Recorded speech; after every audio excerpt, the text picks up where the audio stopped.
There we go. Okay, and this is the unit itself.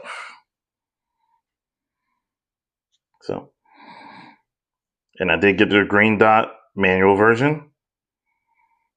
And here's the underside. The underside is one of the biggest improvements that I like about these series of optics versus the Romeo Zero,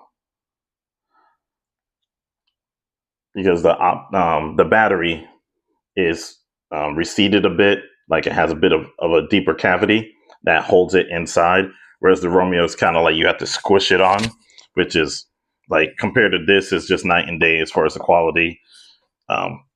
Don't even know why I actually bother with it besides all the features that it has at the beginning, but if I could travel back in time, I would have just went all in with Swampfox.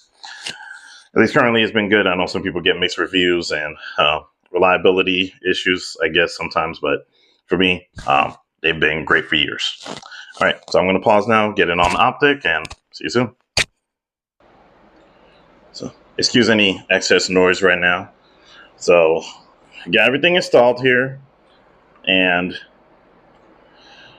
this is kind of look with its cover on, and you may not really appreciate it until you kind of have one on yourself, that compared to the Gen 1,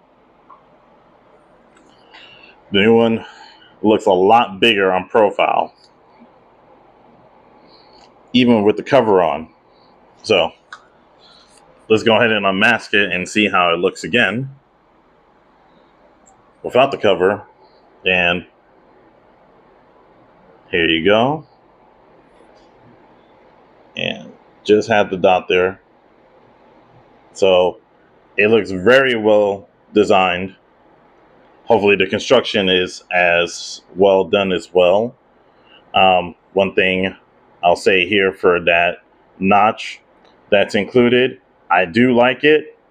I do also prefer it in the rear instead, just because it will be a little bit of a pain to get in between that and the glass for cleaning.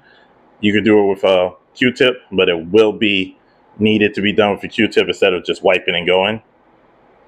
With that being said, I still like it the way it is. It lines up very nicely, and it does not come with extra screws to screw on those sights, and those screws are tiny.